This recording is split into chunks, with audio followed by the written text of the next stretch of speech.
Hello and welcome back to Alternative Programming, the show where we take topics other than NASCAR and we talk about them. I'm your host, Jackuwarz. Last time I went over a brief perspective of my experience during lockdown, the COVID-19 pandemic, how it really affected my life. Not a whole lot, because I stay indoors anyways.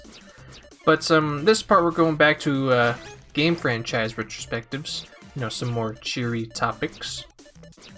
This one we're going to be doing another triple header franchise, Ice Climber, Kid Icarus, and Metal Gear Solid. Combined, those three topics shouldn't take me too long to talk about. Maybe Metal Gear Solid, but we'll save that for last. Gameplay in the background is more Tetris 99, this time with some Invictus and Team Battle gameplay. So for Ice Climbers, there's only one ever game to be released for Ice Climbers back on the NES, and I gotta say I was able to play that game on Switch through the Switch Online service, and really the game I don't think the game aged that great. The jumping controls are very weird, like the distance, the momentum has like very quick fall off, and it's very easy to mismanage to jump.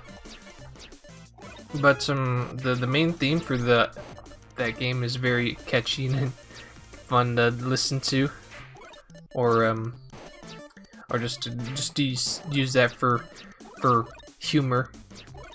But honestly, I think it would be great to get another Ice Climbers game one day, in the style of Kid Icarus. Maybe have a little bit of story, some feels of Celeste even.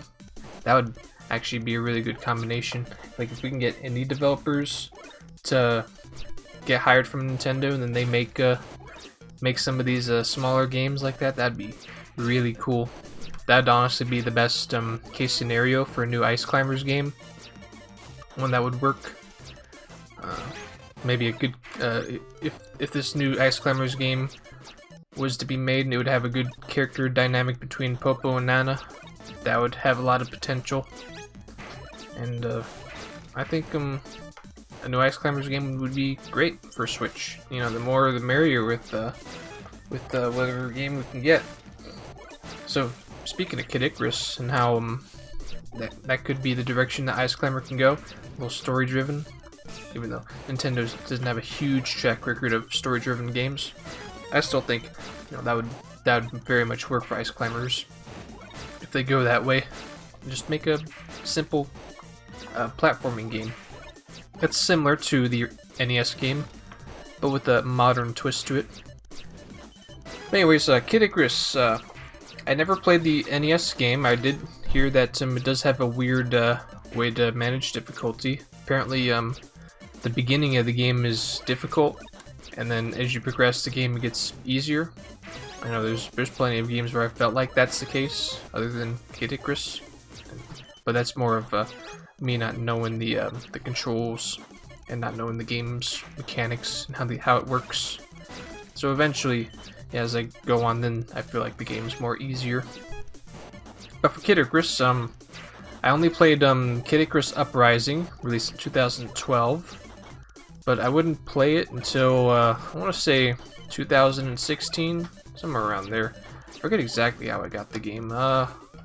Maybe it was through Birthday Bunny, sometime before I started working at my current job, 2017.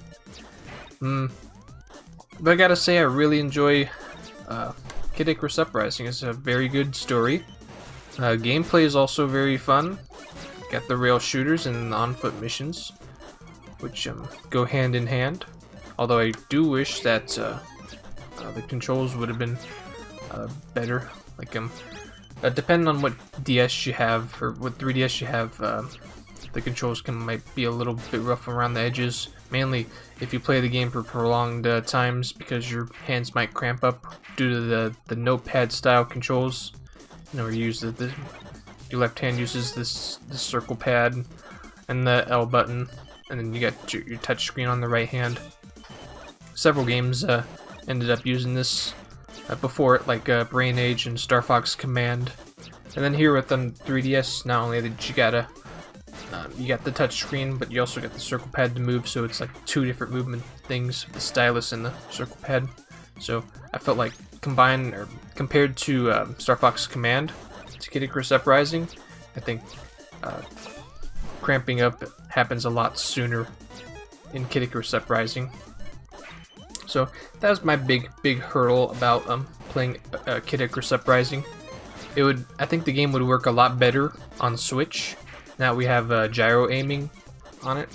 Actually, thinking more about it, the 3DS had gyro aiming too. I think that would have worked out really great if Kid Icarus Uprising used the gyro aiming instead, or maybe if it does. I don't remember. Feels like ages since I've last played Kid Icarus Uprising. But if it did have gyro, then I should definitely check that out. But still, though, I think the main point about getting Kid Icarus Uprising to Switch instead, of course, it'll be in HD, 240p on the 3DS. The multiplayer would work a lot better. Plus, you got the player base for the multiplayer will be a lot bigger. I think more people will have the opportunity to play Kid Icarus Uprising on the Switch than they would in the 3DS, because when Kid Icarus Uprising first came out, it was when it was around that early time in the 3DS where the system wasn't selling that great. Nintendo discounted the system, so that way more people could buy the system and appeal to more people. And maybe just from that alone, that's how the game didn't have as much sales as it might have wanted.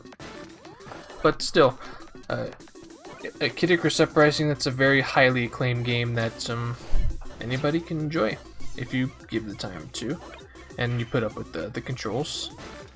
But yeah, the story, the writing, everything is very much top notch. Just like with this next game that we're going to mention, Metal Gear Solid. Now, just like with the last two franchises, Ice Climber, Kid Icarus, I did forget to mention for those two, but all three of these franchises, my first exposure to them would be, of course, through Super Smash Bros. And Melee, and then for the last two, Super Smash Bros. Brawl. So that's how I would know Metal Gear Solid. It was very unorthodox, but looking back on it now, kind of made sense for Snake to be included in the Smash, because you got like a pure human character like Snake going up against all these cartoon characters and animals like Mario, Pikachu, Zelda, and so on. So to see Snake amongst those characters in the same game was very weird, and that's something that not many people would expect. But given the time on where the console generation was, then it kind of made sense. You want to show off some more realistic graphics, and by the time the 7th generation of consoles, PS3, Xbox 360, and Wii came out, that's what they were going for. And that also backs up with the idea of the Mushroomy Kingdom stage in Brawl being super realistic as intended, as it was back there. Then yeah, I think Snake fit in a lot better than we initially thought. And then now with today's Smash Brothers game, Super Smash Brothers Ultimate, then it just molded even better, since we already know Snake is an established character in Smash. But getting to the franchise, it wouldn't take until 2015 where I would finally actually see, at the very least, snippets of his game. It would be, I was watching Vinesauce, Vinny. He did a stream of Metal Gear Solid 3. It's actually one of his, it was one of the very first streams I've ever watched from him, like fully. Before that, I was watching some of his little compilation videos that he had in 2014-15, Super Mario Kart. And then Metal Gear Solid 3 would be the first time I'd actually sit down and watch a full stream of his. So through him, I got to experience the story of Metal Gear Solid 3. I gotta say, for a game that's that has that kind of story, it's very, very enjoyable, and made me feel like I could just just watch somebody let's play this game and enjoy the story. Because the gameplay kind of, with the scope of that game's story, I feel like the gameplay kind of takes a back seat. Plus, I heard from, just from my very brief experiences, because I will eventually get to play Metal Gear Solid myself later down the road, but the controls are very, very weird and very, what word can I use? Steep learning curve, shall we say. But yeah, that's some weird controls going on in Metal Gear Solid. Nothing like something simple like Call of Duty with the dual stick aiming. Kind of has like that 3D platformer slash it's like tank controls. Maybe not tank controls. But yeah, like the 3D platformer plus shooter, like those two things kind of mix. And it kind of makes things a little weird having to swap back. I think Uncharted has the same thing too. So that's the thing. And honestly, I feel like Metal Gear Solid is one of those franchises that just the story is so big and such a big part of the game. You might as well just if you don't feel like playing the game yourself, you might as well just watch a let's play of the game. Just have like the cutscenes. Just watch the cutscenes, or just watch somebody else play through the game, because with how many cutscenes that Metal Gear Solid games have, then that's pretty much what you gotta do. You don't have to do too much yourself if you're playing the game. Oh, excuse me. More indigestions. I'm still getting that. Even if I record, or even after I eat, like hours before I record. But anyways, I do have, I think I uploaded a video of this a while back, maybe in 2016, but I had a video of me unwrapping that Metal Gear Solid HD Legacy Collection, I think that was what it was called, which included all the Solid games from Metal Gear Solid 1, 2, 3, 4, and had Peace Walker in there too. I got that on the PS3, all for just $20 off of eBay, which was a steal if you ask me. It came with all them games just for $20. Of course, even though it was 2016, that was the year right after Metal Gear Solid 5 came out. So I have yet to play that actually. But just like with those games, I did eventually get access to that game. I say access because I bought the game on Steam, and I have yet to play it. I got it on sale. That's why I bought it. But I played a little bit of it. I want to say maybe it's because I didn't optimize the video settings and the performance. But looking back on it, I did maybe have adjusted the settings. But yeah, just like with the long list of games that I need to get around to, sit down and play. Pokemon Black and White 2, Mega Man X Legacy Collection, Mega Man 0 ZX Legacy Collection. Then to add to that, the Metal Gear Solid games, mainly Metal Gear Solid 5. Then, yeah, I gotta find some time to sit around and play those games. And Nier Automata too. I heard a lot of great things about that game, and also another good game to I gotta play too. So one thing I want to add on to Metal Gear Solid 5. So it's not actually like the first 4 Metal Gear Solid games. Well.